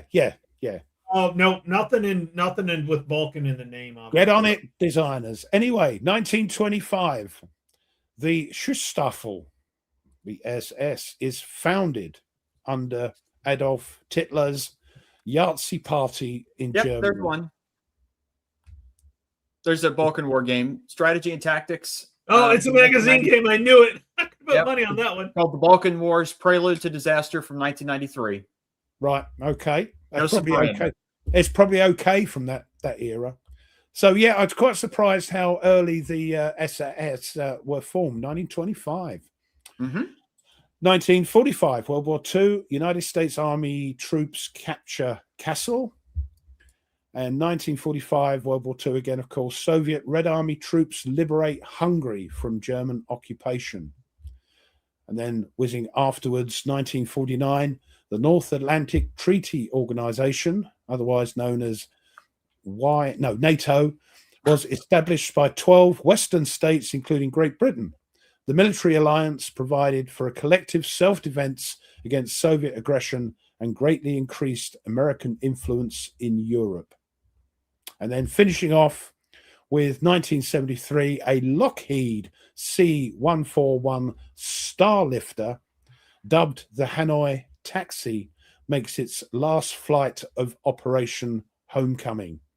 This was the return of 591 American prisoners of war held by North Vietnam following the Paris Peace Accords that ended U.S. involvement in the Vietnam War. And yes, I do have a picture of that lovely plane, because I know I take the mickey, but I do. Everybody, get your. Oh, here we go again. Where are we? Window. That's right. I don't have to do that. Ruff can actually do that on his own. Look at that beauty. That is a nice looking plane. And that turned into the one with the sort of sloopy down wings, the huge thing. Mm-hmm. The C-141B or C or something. But anyway, that's it. That's, again, not much happening. They want to get their fingers out, this history thing. Very cool. Well, I have 2 books actually to recommend for people, and specifically, hold on. Thank you, Charles. Leave right alone. Thank you, sir. Thank you. Hopefully, Mark Herman's in the chat, because I was thinking about he's working on a Mediterranean theater game of Mediterranean theater World War II game. I believe it's in the style, correct me, Mark, if you're in the chat, if I'm wrong, that the game is going to be kind of in the style of Empire in the Sun, but it's in the Mediterranean. Wow. It is my favorite theater of World War II to study, and there's not many war games on it. There's obviously a lot of war games on North Africa and, Italy and things like that, but really nothing that covers the whole thing. The Middle East and Tunisia and North Africa and Greece and Crete and all of them together. Wonderful, wonderful. So the first, get on it, Mark. Yep. So you got 2 choices here with me. If you want a great book that is an overview of the entirety of the Mediterranean theater, then there is The Battle for the Mediterranean. Let's see if I can get it to, which was mainly naval, wasn't it? Mainly naval, yeah. Mainly. But this was after the conquest of Mad Dog of the Med. Thank you. Yes. Thank you, Mark. That's the upcoming game. It was. There is land campaigns. There's quite a bit. The invasion of Vichy France and of Vichy Syria, of Vichy French Syria and Lebanon. So there's that. There's a lot of land campaigns, but this is really the one area in the world where, that's cool. That after Britain gets kicked out of the continent and the French lose. All right. Just play that down a bit, please. Thank you. This is really the only area in the world that there's still a land warfare between the Commonwealth and the Axis forces is in the Mediterranean. And it was Churchill's mission to keep the Mediterranean open for the British Empire and for the Allies. It was central to his grand strategy. So great book, Anthony Tucker Jones, great book. I thought Ruff you'd enjoy, because this has I love HMS Nelson firing. Love this and the Rodney. But if you want an even more, so this is just an overview. See, it's nice. It's got pictures. That's an overview. Crikey. Yeah, it's That's only actually 100 an appropriate overview. It's only 200 and some odd pages. Oh, that's all right. Yeah, pictures. Hey, Blue Tweezers is here. Has it got pictures in it? It does. It does. Has great pictures Well, in you've it. sold it to me then. Yeah. See, there's pictures. Yeah, lovely. But if, Does it if you provide want, order of battles at all in that book, or is it too much of an overview? Oh, I it's do an not. overview. I do not know. I don't believe so. Okay. But If if you it's want an a more, overview, then yeah, no. if you want a more in-depth book on the Mediterranean theater, then there is The Path to Victory from Douglas Porch, the Mediterranean Theater, World War II. You can see how thick it is. Good grief. Oh, that's a nice chunker. I like those chunky Yeah. books. It's just, But how I many mean- pages are of sources? there are maps. Yeah. How many Yeah. pages are 300 sources? pages are all the bloody things at the back. Let's see. This one had 200 and some odd pages. This one has 683. Yeah, 400 of which are references. And then 100 is sources Oh, all right then. and footnotes. Ken actually read it. He says it's a great. it's great. Nice. Yeah, this is excellent. I love the detail and especially the maps that are included. There you go, Nordic. That's so- answering your question. Yeah, this is really, really good. If you want to really deep dive into the Mediterranean theater, then this is a great book. It's an great often, source for I it. feel, an often forgotten theatre of the Second World War. There's lots of lots of East Front, West Front, even North Africa, which is isn't that part of the Europe theatre that technically? Technically, it's included. Yeah, I mean, it's I mean, the Mediterranean. You're right. The Mediterranean theater is very much overlooked, but there are so many important things that happened in there. I mean, I could take one for instance, that the air raid on the Italian naval base at Taranto, which halved the Italian battle fleet. They weren't happy about that. Night. Were they? They weren't happy about that. No. No. But what's interesting is that it gave the Japanese the idea that they could use air power to destroy the American fleet. Hopefully, at least attempt it at Pearl Harbor. So it is interesting that while the British sort of innovated in a new style of warfare, The Japanese went, we'll use that too. Yeah, you're right. A lot of. Sorry, I've got that off there. Yeah, it is important. Yeah. Mm-hmm. Oh yeah, I mean, yeah. I mean, you could say something, like for instance, I think it's called the Battle of Calabria, which was a naval battle between the British and the Italians, and it was kind of like, I guess you could call like a classic naval battle of the cruisers move up and start firing, and then the battleships begin to move in closer in range, and then eventually they have to lay a smoke screen and escape each other. It's really cool. I really like just the amount of things that are involved in the Mediterranean theater. That's not just land warfare. There's naval warfare. There's air warfare. There's a lot of espionage going on in the Mediterranean theater. I mean, like, for instance, it was one of the Allied plans to load up a dead body with fake plans, and they washed Operation Mincemeat. Operation Mincemeat, washed it ashore into Portugal, and because there give were it away. Lots of spies and things, because there's a few sort of neutral places in the Mediterranean where they all gathered, the Germans and the Allies all gathered. They all worked together, all said hello to each other, in the bars and things. But yeah. Well, I mean, like the old movie Casablanca. Yeah. Great movie. With Humphrey Bogart. And the original film of Operation Mincemeat, a black and white film, is quite good. The new one, Operation Mincemeat, with the guy from Paddington Bear, is okay, but it's too much of a love story. Mm-hmm. If you've watched the film, there's a lot of love interest going on. Yeah, but yeah, not too bad. The original one's not too bad as well. I especially enjoy it because when I was in grad school for my master's, I got to do some extra research on the Mediterranean theater, specifically in North Africa, and it was just really cool to go and read some of the cabinet papers of what was going on in the British cabinet. It was really cool when, now you could go on the archives, you could download them all and everything.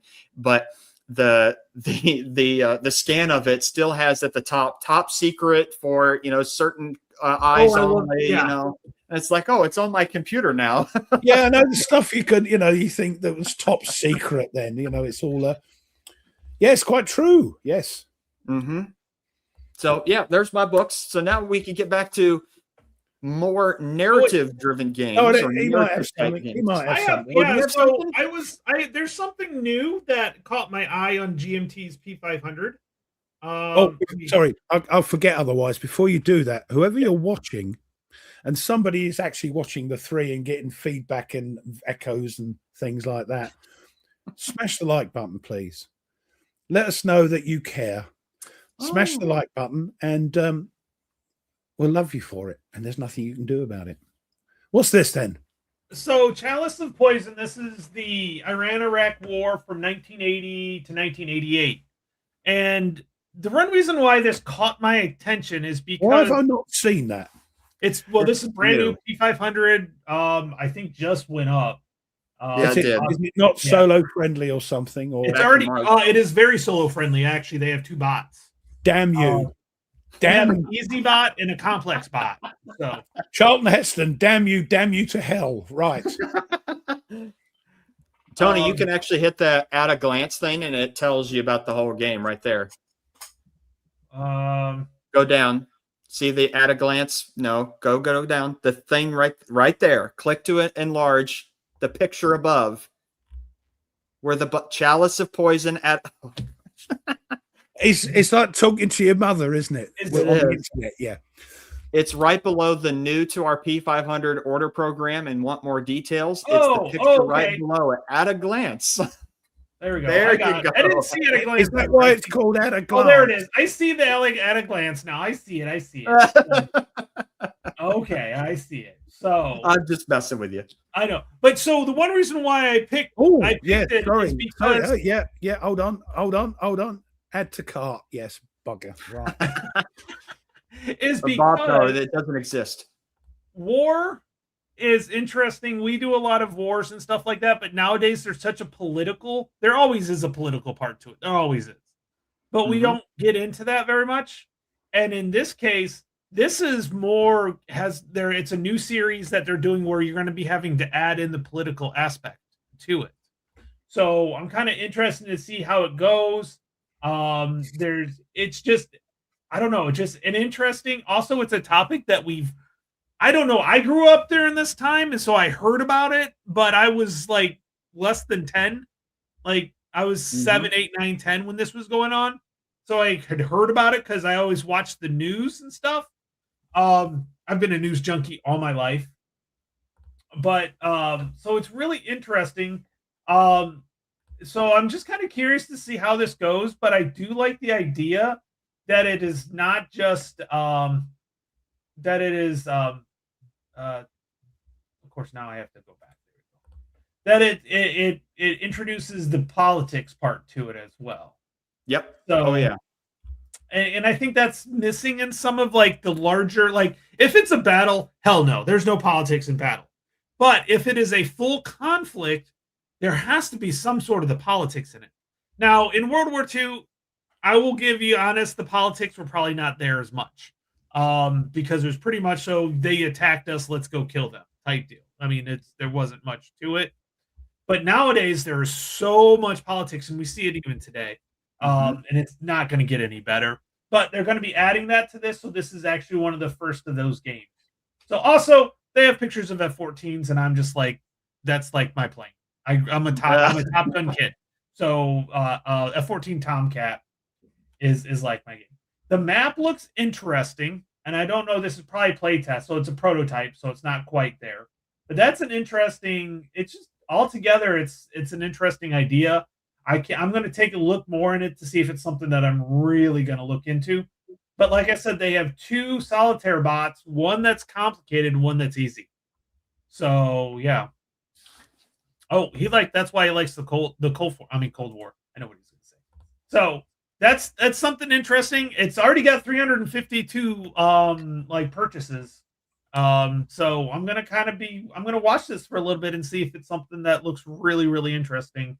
and if it's a series that looks interesting on that. So. It's $70. It must be a big game. Let's see here. It's got $100. it's a hard mounted board. Mounted board, 88 cards, 173 wooden pieces, 3 player aid sheets, 3 play mats, 3 counter sheets. Wow, yeah, there's a lot here. 4 dice. I've got to come off there and do it. I've tried to order it, but it's saying I've ordered 4 of them, and then I changed it to 1, and I clicked it. I've ordered none. I think my computer's going, can't cope with this. I'll come offline and do it when we yeah, it looks cool. Yeah.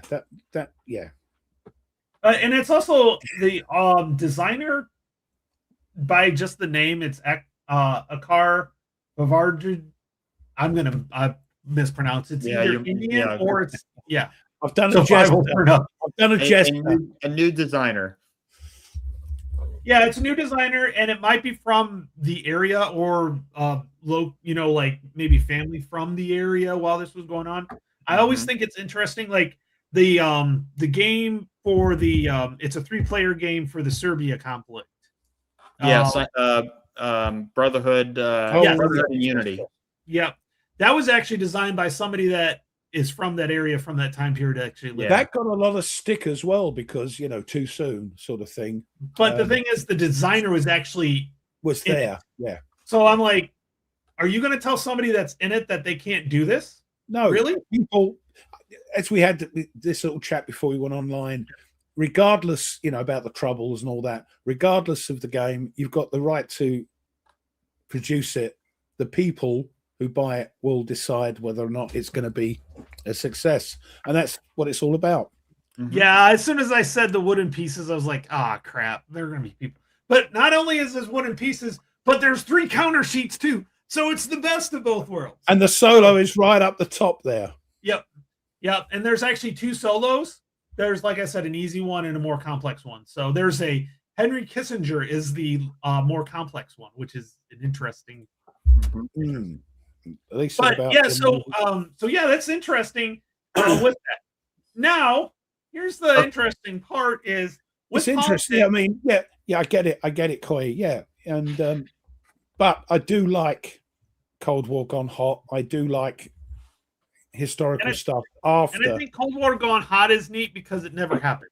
Yeah, but I do like stuff that did happen as well. So, but what's interesting... I get what you're saying. Yep. So now we were getting into narrative. So one of the reasons why I think the politics is interesting because it really adds a narrative to the game. Because what if you want to do something, but the politics part won't let you? Or are you having to grease the political wheels or do something to make the politics fit the narrative you want? And the game is? Well, that's what I'm talking about. That's what this new game is doing. Oh, right. It's creating that narrative, but it's not really it's not a solo game. It is a 2-player game. And it is, well, go on then. Well, that's that one. But so when we look at it, 2-player games, I think I focus a lot on 2-player games that have narratives to them. So one of the games that I am going to talk about for narratives, and I'm taking this one first, is Last 100 Yards. Interesting. Because, so me and Mitch were playing this the other day. What are the units? They're squads. There you go. Yeah. Squads and individual leaders. Yeah, so here's the interesting thing. With that, we had to do Mitch got a heroic like that, which is not good. You would think that's great. That's really not that good because they were like, hey, we're gonna do this. Let's go after them. We gotta go after the nearest person. And so he had to assault one of my squads. Now he kicked it out. Problem was he's regrouping, and then he had to he took a hit, and a whole bunch of things happened. And I'm like, hey, I've got a full squad and a leader. And the leader's like, hey, they just took that over. They're going to be tired. Let's go in there. And then I got kicked out instead of him. So you can just see that like it play out. It's got this, I get that. but you wouldn't get that narrative as much, I would think, in my opinion, if you're playing it solo. I think I could. You've got to play. I mean, we've played a lot of games, Yeah. and they have a lot of narrative because I'm playing against you, and so that theater of the mind works its way, and it's giggling when I'm winning, and it's like, oh bugger when I'm not. There's that. I think, yeah, last 100 yards, I would play it if I played it solo. I wouldn't get as much narrative as if I played it with you or Nate or anybody else, because I'm actually using the narrative of them and me playing squads. Do you see what I'm trying to say? I see what you're saying. I see what you're saying, but the narrative is still there when we play for me. together. For me, it wouldn't be there as much as if I was playing. But what I'm saying is that the narrative is still there when we play. If the game does not have a narrative and we played it together, I don't know how long we would keep the game going. But then that begs the question: don't all 2-player games have a narrative if you play it with a real person? I don't think so. But Nate, what do you think? What are you thinking here? I'm gonna. I mean, okay, so I actually recently decided to divest myself of the Last 100 Yards series. Oh, there's a lot to play. You can't play that solo very well. No, it's not. It's a 2-player game. I tried, and it's just I couldn't. You know me, like I could play a lot of things solitaire, like Downfall.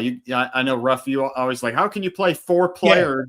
Yeah. My head will burst. Just stop it. All right. But for some reason, it just I can't get it to make sense to me. I get it. And so I decided, no, it wasn't for me. But if you played it, I understand. But I've watched people play it, and I see what you're saying, Tony, in terms of it creates a narrative. Because you're playing somebody else. And not necessarily by like events that happen necessarily in terms of like I roll on a chart, you know, like a States of Siege game or whatever, but just by virtue of playing it, that it creates a story, a self-generating story, which I prefer over one that, oh, I'm going to find out kind of thing. That's why. I get it. But I don't think you should have got rid of it, because you're going to be playing it with one of us or somebody else in the future, and you'll go, I'm glad I've got it so I can we can still play it. I've got all of them. Ruff, you've got all of them. Yeah. We can still play it. I'll never play it. I'll store it at y'all's house, so it's not taking up my stuff. Bless your heart. Bless your heart. Bless you. You beat me to it. I can't do it. Now, I will say I do have 2 choices for games that we were just talking about a little bit ago about politics and the importance of political things that feed into a war, because, you know, as Clausewitz says, that war is just politics, you know, in a different form. There's 2 games. They're both, they don't connect together, but they do seem like they're awfully close together. And they're huge. Death in the Trenches and Absolute Victory from Ben Madison. And so these are not solitaire games. So World War I grand strategy and World War II grand strategy. But in each of the games, you're getting upwards of 500 different events that could happen throughout the game. And it's a completely different World War I by the end. And the coolest thing about the game, not outside of the narrative stuff with Death in the Trenches, is the combat system itself, where you enter into a combat and you find what your combat. Yes, thank you, Klaus. War is a continuation of politics by other means. Thank you. I bungled it, but I appreciate meandering. Got the gist. I did. I got the gist. But the combat system, where you go into a battle, both sides determine what their firepower is, how much firepower they have, and then you, as the offensive player, decide how many dice do I want to roll. and you can roll however many you want. You could roll 3 dice or 20 dice, doesn't matter. But you roll the die, and the die total has to be below your firepower number. If you go over, then you don't do anything. You don't. It's like sending the boys over the top, and they all get mown down. And so there's a risk reward of how much do I throw into a combat, but not so much that I go over, but just enough where I can hit and get a breakthrough. So you're always tempted, as in real life, of throwing everything that you can into a combat, including the kitchen sink, to see, can I get the breakthrough? Now, the same, it's a little different in Absolute Victory. Obviously, it's World War II, so a lot more mobile and everything. But this one has upwards of 500 events, 2,500 events that could happen in this game. So you could have, for instance, like South Africa decide not to join the Commonwealth and come in during the war. They were hugely important in North Africa. Or the Italians decide not to come in when they did. All kinds of different things happen. FDR loses re-election, and it's a different president, all kinds of different things happen. Essentially, if you want, these are the multiplayer version. These are the multiplayer versions of his Solitaire games, Kaiser Krieg. Yeah, you ever played that one? And Global War. And it's actually mentioned in the rule book that if you want a more detailed one, then you go play these. Are they solo? You play them solo? Yeah, and they're they're very soloable. Damn you! Mm-hmm. It's very good. I had a victory, but I looked at it and I was like, "Oh, do I really want to do this?" And I kind of stepped away from it. Well, it creates such even for a 2-player game, it creates such a cool story. Because that narrative is between the two of you. When you get like FDR isn't re-elected, and the other guy goes, "Ha ha!" And there's that narrative between the two players, which I wouldn't get if I played it solo. No. So I'll disagree with you on this. In that, even playing at Solitaire, you're going to get an incredible story throughout the game. Because the events happen regardless of whether or not you're playing solo or 2-player.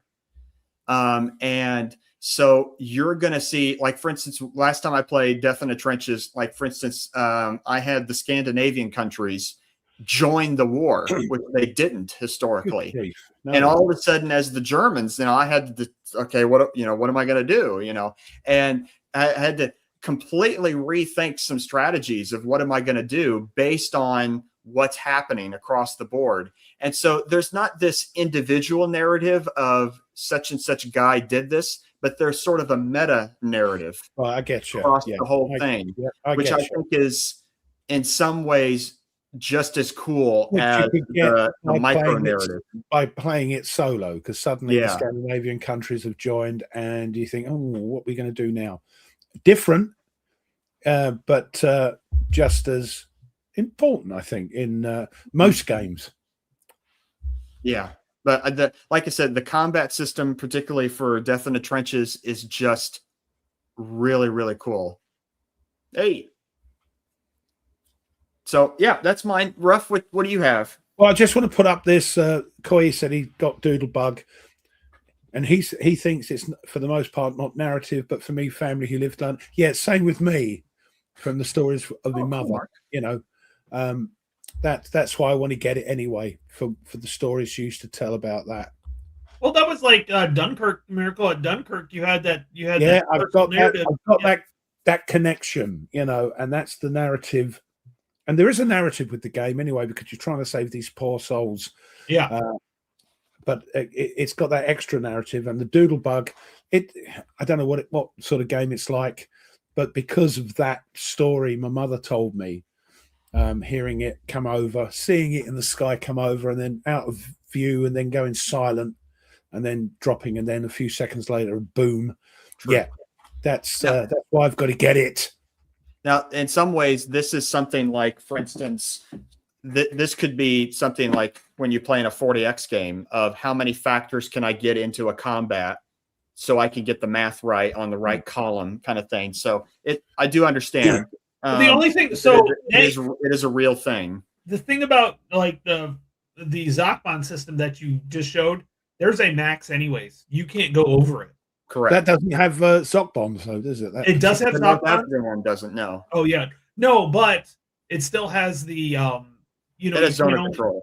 Yeah, but it still has the I think it's 18 is the most well, at least in Normandy 44, 18 was the most combat factors you could attack with. There's no reason to go over that. So you can try to get on the highest one, but then all of a sudden, you know, there's other things that they can play that's in areas that could adjust that right, left, plus or minus, whatever that is. There is one game, Ruff, if you excuse me for 1 second, I'm going to mention there is one game that I will say it creates a cool story, but also the way that the mechanics are, at least I feel, it kind of mitigates a lot of the mathiness of it. And that, okay, how many can I throw together? Because my experience with the game, the more that you throw into a combat may end up backfiring on you, depending on the combat. And I'll show it. And it's prescient that Mark Herman's in the chat because this is Mark Herman's design, France 1944, where the overwhelming Allied firepower doesn't always translate into a victory.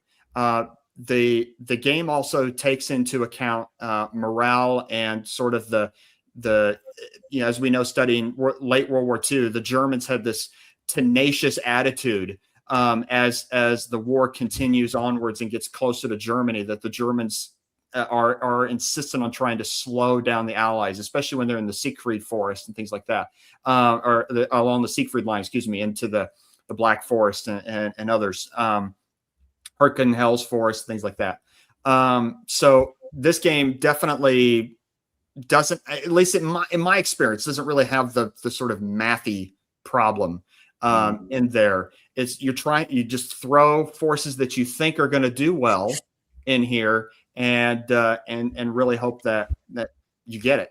But it's a great game. It's a great game. Love it. And it's easily solitairable or soloable. Well, they all are, as long as there's sort of no hidden stuff. You just play every side. I tell you what, one game that has solo game that has some political stuff in it, which may hinder you playing the game, and it's not very politically correct at the moment. Is that's what they thought. That's what they thought in. Oh yeah. Okay. It's a great game because it starts way back, and but it has political stuff going on which may hinder you or help you as the game. Yeah, as the Phantom Leaders, the public opinion are going, oh, come on now, that's a bit, you're getting a bit sort of. So that's the only DVG game I know that has that. Phantom Leader does. Does it as well? I haven't got that one. Right. Yeah. Phantom Leader does because of that's, and it's the same kind of time period because that Phantom Leader's, well, it's a little bit later. This goes right back as well, and right because you can use jet fighters. But it's that 60s, 70s, 50s, 60s, 70s, 80s where there's some politics that you can't hit certain targets. You take out more targets and it pushes kind of this political meter farther and farther it goes over. Up, and you can't hit certain targets with certain political points on it, and you have to be very careful because you're not allowed to go for those. And a lot of times to win, you may have to go after those political ones. So because they've got the most, and you have to sort of incur the wrath of the populace, So that I find interesting. Because it's a balancing act between, do I just go out or, am I going to be? Well, it's interesting because there are a lot of war gamers that complain about balance. Yep. And the thing is, there's not one general that wants to face a 50-50 game match at all. They want the 3-1, 4-1, 5-1 odds in their battles. Of course. So it's kind of interesting that as war gamers, and this is where gamer part comes in, is that we want it to be a fair game.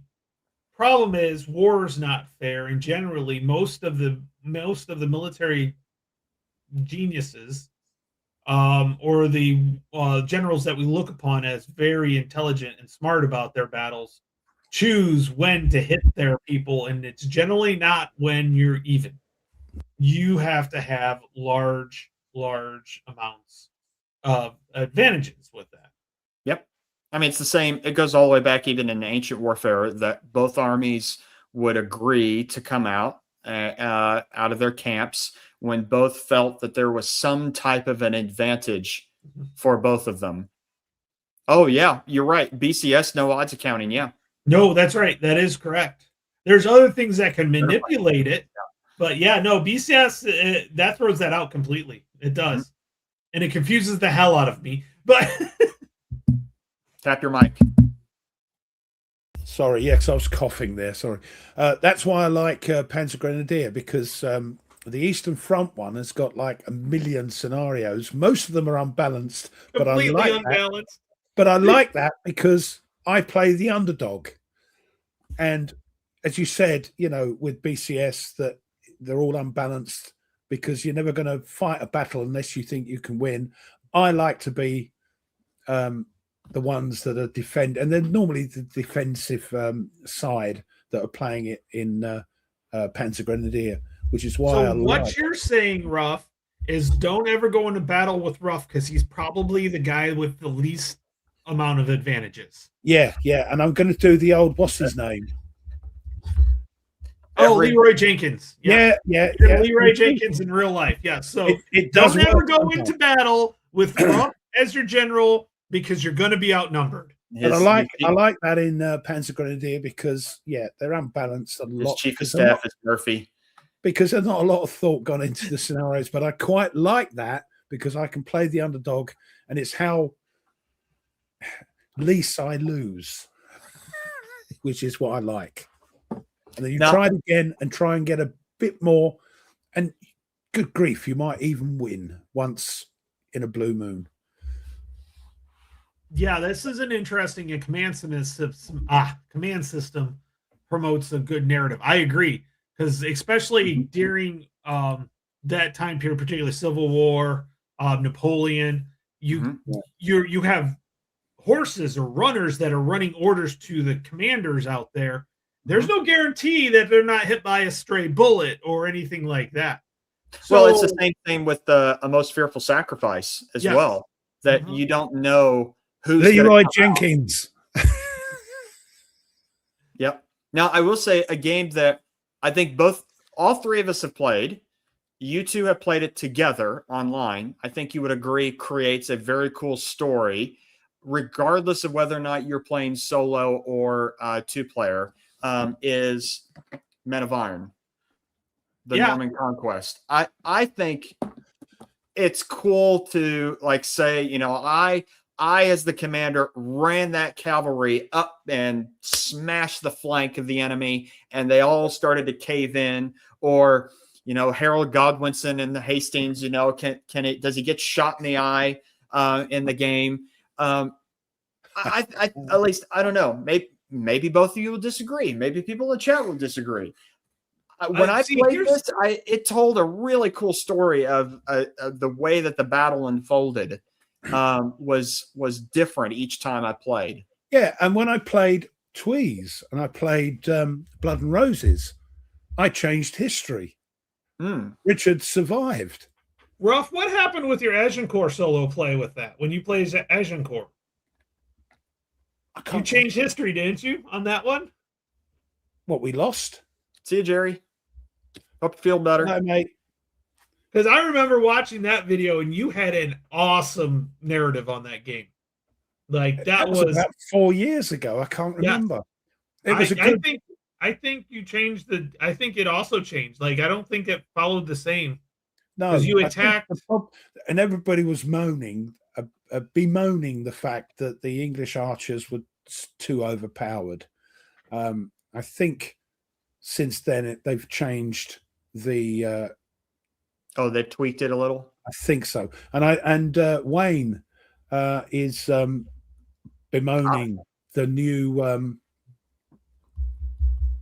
Bosworth. Yeah. Richard III survived. Yeah, he wasn't found under a car park. No, we changed history there, but I think it's Wayne, isn't it? That he's doing a thing about. There's lots of errata in the second printing of the tri-pack. I'm glad I got the first one. Yeah, there were a few things I had to tweak on the player aids. Not too much. Fine, I can live with that. Yeah.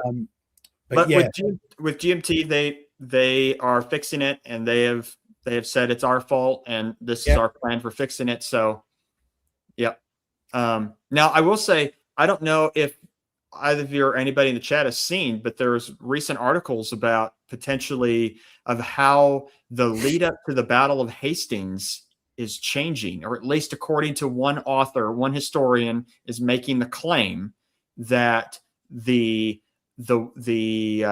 chronicle that describes the Battle of Hastings might need a little reinterpretation. Yep.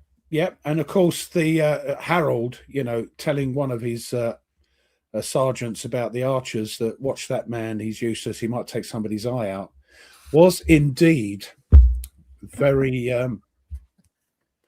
It came true. Yes, it's very fortuitous. Watch him; he'll take somebody's eye out.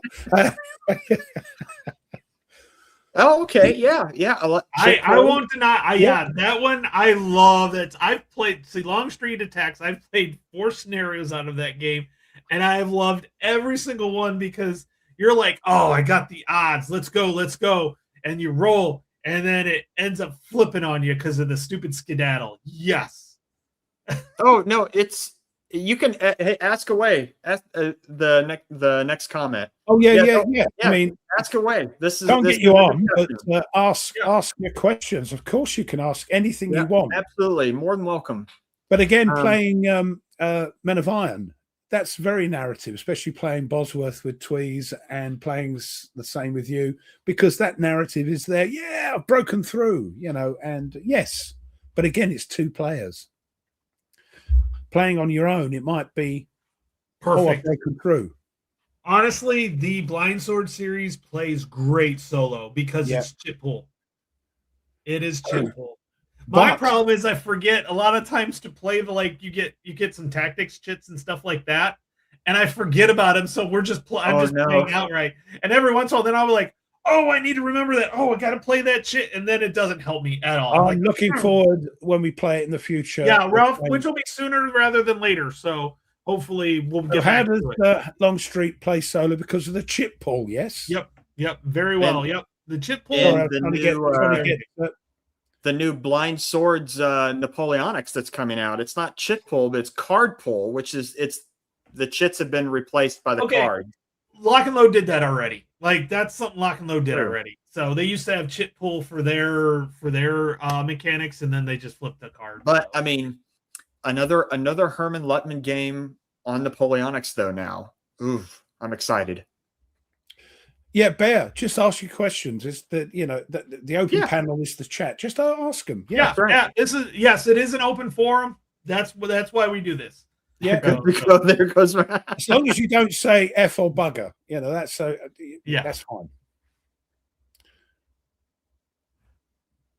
Oh yeah, I did hear about that. The 4th Battalion. Yeah, it plays very easily because it's a 4th Musketeer. Yep. So does Black Swan. Again, it's a card, and then so not only do you have a card on Swan, you have to roll on that card to see what actually happens. So it's not just this activates. It's like, okay, this division activates, or this brigade, or what, I can't remember. Division, I think it is. And then you roll to see, do all the brigades activate? Do only some of them activate? Or, something along those lines. So so you get a card up, and then you have to roll on that card to see what it does. Correct. Actually. Right. Yep. It's very, very good. Very good. I love that. Me, I like random events and everything like that.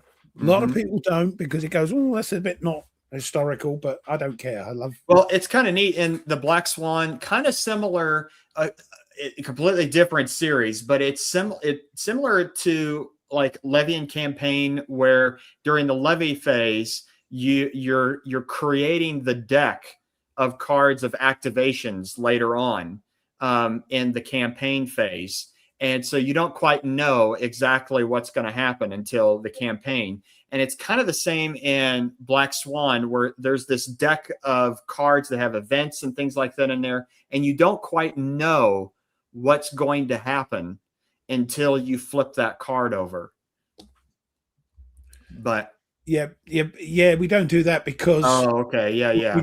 We don't do that because not saying you are, but there could be a lot of ne'er-do-wells, shall we say. So just leave it in the I know, but that's how we operate. Nordic, I've not played Liberty or Death coin. I've not played any coin. I have. Liberty Death is by far my favorite coin game. Your favorite, isn't it? Your favorite. The only problem is it's a 2-player game, not a 4-player game. The French and the Native Americans or Indians, in that case, it's boring. If you're one of those two, it's boring. The French don't even come in for a while. It's technically a 2-player game, but 2 players, meaning the U.S. and French do one, and then Native Americans and the British do the other. But it was before Colonial Twilight, which was the first 2-player game. So yeah, I think if I were ever to get a coin game, it might be the British way.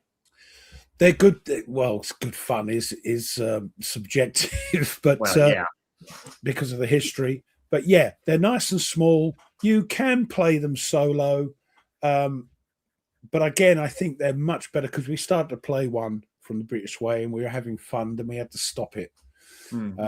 Yeah. I already got that up. Yeah, he's a bloody troublemaker. Yeah. Yep. Well, gentlemen, we are getting close to the 2-hour mark. Mm-hmm. Hey, this was a good. I've really feel good about this episode. That was really enjoyable, and it was something that I was like, you know what? We haven't talked about narrative games. We've talked about solo games. We've talked about non-solo games. We've talked about topic games. Well, I do have Zeppelin Leader, or the Zeppelin Raider, not Zeppelin Leader. Oh, yeah. Do you know what I think? I think because there's so many different types of peeps out there playing our war games that a narrative game is anything you want it to be. If you find it narrative, regardless of the level you're playing it at, and you're having a great time and the theater of the mind's going bonkers, then that's fine by me. Oh, the fall of Roman Britain. Oh. Nate. See this tennis ball? Yeah, I'm looking on BGG right now. Yeah. It is by far the most complex and biggest game out there. Coin. Is that levy nonsense? No, this is coin. Oh, it's yes, Pendragon, yeah. It's I'm sorry, Hubris. I'm going to be doing the mini games, the mini packs. Interesting. That's what I'll be doing. Well, I better not look at it more. I might buy it. I think they're out, but yeah. See, Jonathan thought. Sorry. No. You're right on. I was going to do that one.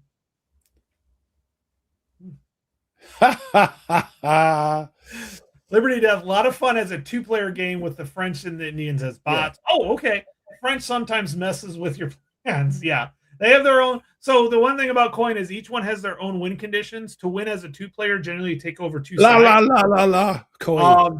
You have to have both win conditions to technically win, like at the propaganda cards, or for Liberty or Death, they're winter quarters. So it goes through and for that. So yeah. Need to vary my shirts for future shows. Hold on, I'll get it up in a sec. Just saying that one. Yeah, that's right. It's what do you think it is? Yeah, Nate. Yeah. See, that's what I knew. Can you wear a cutoff? One of those cutoffs. It just happens to be that today these shirts end up in the rotation. Maybe I need to change the rotation now. Latex cutoff next time. Nate is a single dude that has probably this is Monday, Tuesday, Wednesday. Yeah, Thursday, I do exactly. I do vary my sports shirts, but it is a Tiger season and they are now 4-4 because they beat the St. Louis He's Cardinals. He's getting a bit Larry, isn't he? About how well. Yeah, Brian. See, Brian, if I remember right, Brian is just north of me up in Detroit. Actually, I think we were at a baseball game at the same time, but we never met up. But see, I just wear dad stuff, and that's fine. Oh, and by the way, I do remember the one time I wore a hoodie on, and I blew Christoph's mind. Like, what? Nate actually wears hoodies? Like, yes, I do normally. Dressing out. I love it. Well, I love it. Just a few minutes left. What's coming up on the first? When is the next show? Oh, the next show will be April 18th. So 2 weeks from today. April 18th. Blimey, coming around regularly, like. And Tony, what's coming up on your channel? I think I am going to go through and start doing my States of Siege games because one is they're quick and easy to play. They do beat you up pretty hardily, but they're usually not hard to reset. It's real, like I can play a game, reset, no problem. It's pretty easy. Oh, it's going to be one video, and then video 2 will be retake. I screwed this up. Yeah, one video, 5 minutes long. Okay, I already lost. Yeah, luckily, most of them, you at least get through the first deck. Generally speaking, you get through the first deck because they usually it's like Malta Besiege. You get through the first deck, that's fine. The second deck, and then the third deck, no chance. Yeah, it's like you feel pretty good after the first deck. You're like, hey, all the armies are at the tips. I'm okay. We're looking good. And then all of a sudden, but also like I've been watching Stuka because the guy from the States of Siege bunker, he loves these games and like really he knows them inside and out. I don't know him, so I know I'm going to make mistakes. He like knows. Oh, I know this card is still in the deck, so I know hopefully this comes out. But do you want it to get that? That's gamey. I don't know. I don't know if I want to get that far. I mean, I appreciate people that can do that, but I don't think my brain can handle that. I like the experience. I like the fun with it. So with that, I have to reboot. Actually, other than my T-shirts at school, I pretty much have the same 5 to 6. David Kennedy, thank you, Stuka. By the way, your videos have been awesome on the States of Siege games. Great production. It's fun to watch, and I do learn quite a bit from that. The dress shirt. Just like to say that we had a few newbies. Yes. Lovely. Welcome. Love to see you. Glad to have everybody that comes on. All right, Ruff. Are you gonna be good enough? Well enough to actually like video something? If he drinks more Dr. Pepper, he will.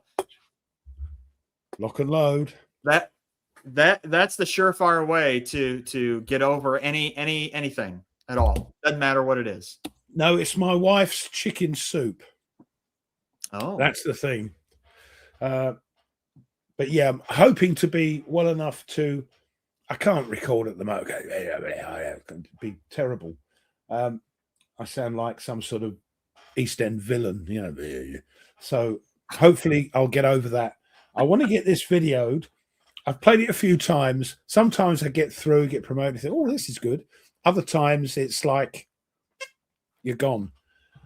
The thing about this is that the patrols, there's 3 patrols because I'm doing a very small sub that can't go in the Atlantic.